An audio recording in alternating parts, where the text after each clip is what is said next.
السلام عليكم ورحمة الله تعالى وبركاته الجنود. أهلا وسهلا بكم، أخوكم مبارك المغربي كيحييكم من جديد في فيديو جديد، دائما تحت شعار الذروة في الشية العصا في الرعاوين، أعداء الوحدة الترابية للمملكة المغربية. الأصدقاء، قبل ما ندخل في هذا الفيديو هذا، واحد الشكر، كلمة شكر إلى كل متتبعي وداعمي قناة مبارك المغربي. يعني ومرحبا بكم ومرحبا بالناس اللي التحقوا مجددا بالقناة، جدد يعني بالقناة. فأنا كنعتبركم كلكم جنود مجندة وراء الدفاع عن وحدة ترابنا، تراب بلدنا، وحدتنا الترابية. كلكم جنود مجندين وراء ملكنا الحبيب. بنهضر لكم على الاجتماع اللي تقام، وهو كيتعلق بالمجلس السلم والامن الافريقي. بزاف تاع الاسئله كيطرحوا، كيفاش تنظم هذا الاجتماع، واشنو وقع فيه، واش المغرب شارك فيه ولا ما شارك. انا اخوتي الاعزاء بغيت نعطيكم كل شيء تفاصيل، ونشارك معكم يعني الاخبار اللي هي الحمد لله اخبار ساره، اخبار مفرحه بالنسبه للمغرب والمغاربه، بالنسبه للدول الصديقه الافريقيه، واخبار مخزيه، واخبار يعني فاشله للنظام الخرخوري البخروبي الدكتاتوري. كتعرفوا بان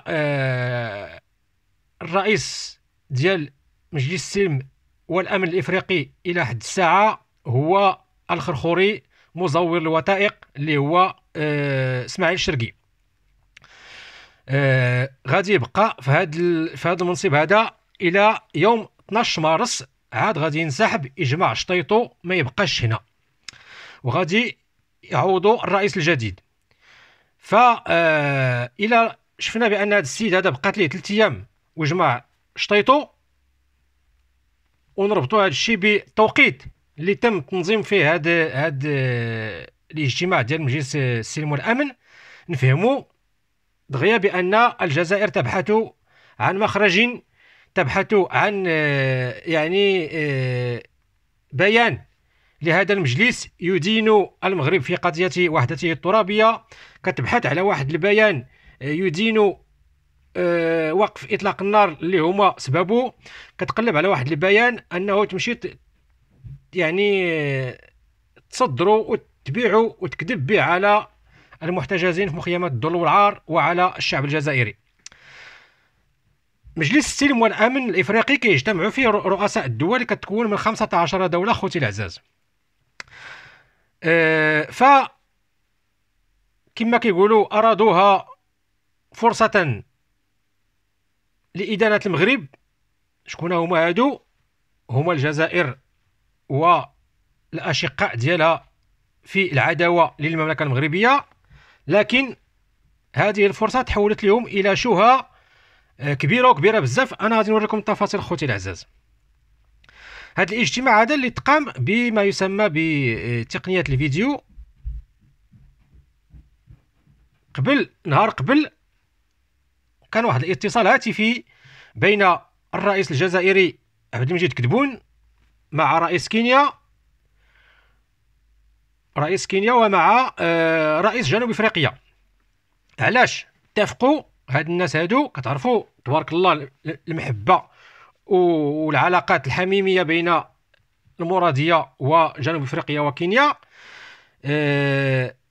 من اجل عبد المجيد كدبون تيقلب انه يأثر على هاد الناس هادو باش خلال الاجتماع يساندوه في الخروج كما قلت لكم بواحد التنديد ضد المملكة المغربية.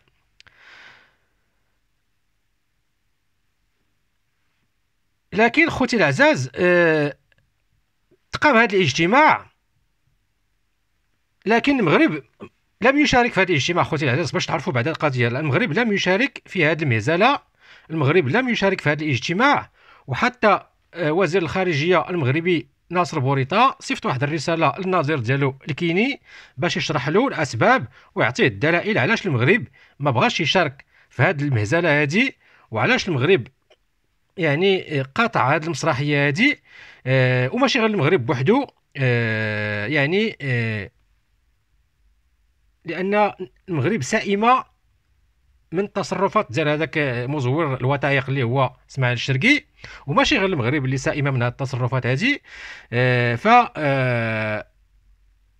دول كلشي الدول الافريقيه المشاركه في هذا اللي كان من المحتمل انها تشارك في هذا الاجتماع هذا، سئمت من تصرفات الجزائر داخل هذه المنظمه عن طريق مزور الوثائق اللي هو اسماعيل الشرقي. شكون اللي حضر في هذا الاجتماع خوتي العزاز باش تشوفوا الصفحات اللي بدات كتعرض لها جماعه جمهوريه الفراقشيه؟ هذا الاجتماع عاده كيحضروا فيه 15 رئيس دوله افريقيه. شوفوا شحال من رئيس حضروا ليه 4 رؤساء دول و11 قالوا لهم حنا ما نشاركوش معكم في هذه المهزله، حنا ما نشاركوش معكم في هذا الاجتماع هذا، لانه خارج خارج بعيد على القانون التنظيمي للاتحاد الاوروبي. شكون هما هاد 4 الدول اللي حضروا؟ الجزائر بيان سور، جنوب افريقيا الحبيبه ديالهم، الموزمبيق وكينيا. 4 الدول اللي استطاع اسماعيل الشرقي اجماع، وهذه عمرها ما وقعت في الاجتماع ديال مجلس السلم والامن. توقيت هذا الاجتماع بالضبط اخوتي العزاز عنده دلالات كبيره بزاف، لان اخر يوم لاسماعيل الشرقي كما قلت لكم على راس هذه الهيئه الافريقيه هو يوم 12 مارس، ومن بعد غادي يجي الرئيس الجديد.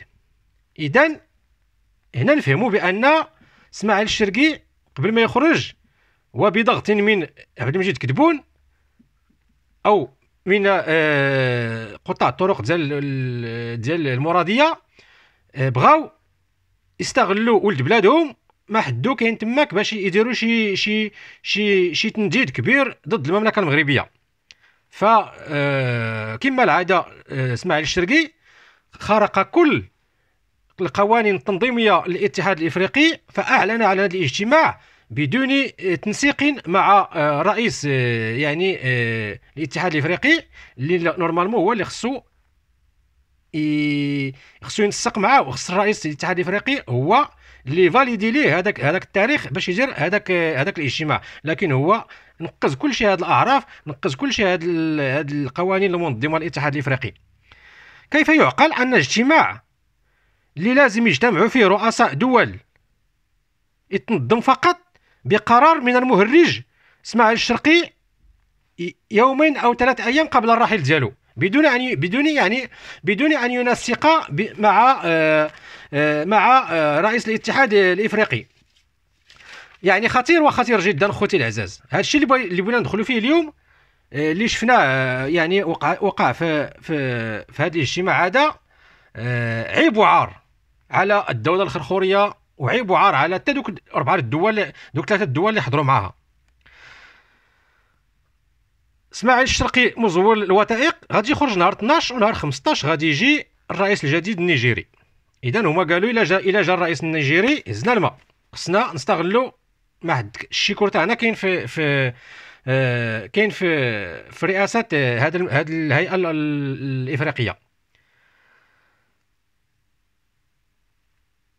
اعداء المغرب عارفين باللي الفرصه ديالهم هي مع اسماعيل الشرقي لادانه المغرب. هذا ما جعلهم ينظموا هذا الاجتماع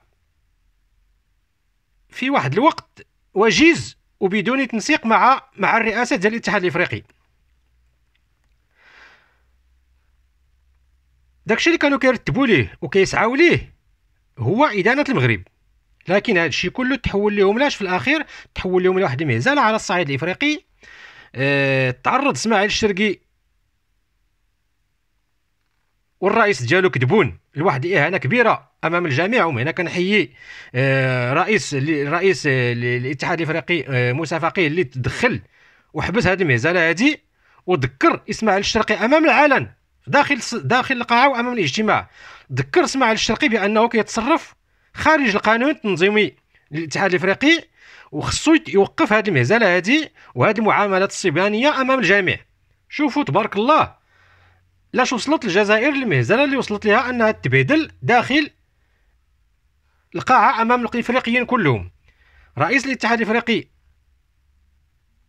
موسى فقيه قال لهم اسماعيل الشرقي يتصرف خارج، يعني تجاوزات قانونية كبيرة، وأعلن عن هذا الاجتماع بدون تنسيق مع الرئاسة، والرئاسة هي اللي عندها الحق الوحيد أنها يعني تقرر واش يدار هذا الاجتماع في هذا التاريخ هذا ولا ما يدار. لكن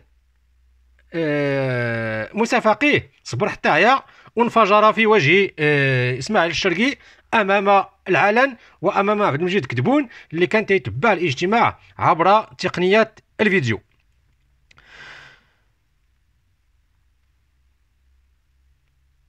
حضور تبون عبر التقنيه هذه وهو كيشوف العميل ديالو اسماعيل الشرقي كيتبهدل من طرف موسى فقيه امام الجميع، جعل لا بي اس تخرج علينا بواحد التقرير لا علاقه له بالواقع. كتعرفوا لا بي اس هي المصنع ديال لي فيك نيوز، الاخبار الكاذبه. اللي بغى يصنع شي خبر كاذب يتصل بلا بي اس، راه هما السبيسياليتي ديالهم. خرجت كالعاده كتكلم عن نجاحات حققتها الجزائر، نجاحات حققها الاجتماع ديال مجلس السلم والامن، خرجت بتدابير، يعني هذا الاجتماع خرج بتدابير خياليه كالعاده، يعني تدعو الى عوده قال لك يعني عودة المشاورات بين المغرب وبوزبال لوقف إطلاق النار من جديد، تصفية الاستعمار في الصحراء الغربية. خرجت بتدابير خيالية لم حتى شي واحد ما تكلم عليها في هذا الاجتماع هذا، وشكون اللي بغى يجي ويكذبها؟ شوفوا سبحان الله العظيم اللي كيبغي يفضحهم ربي.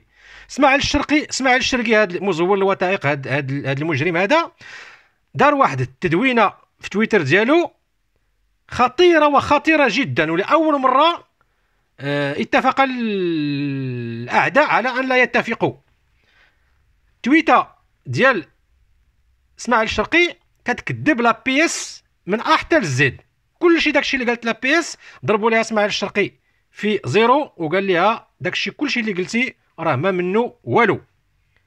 وأول مرة باش نأكد لكم الفشل ديال هاد الاجتماع هذا، هو لأول مرة اجتماع ما كيخرج بتا شي يعني بتا شي اش كيسميو هذاك الختامي، بواحد القرار ختامي ولا واحد الاعلان ختامي.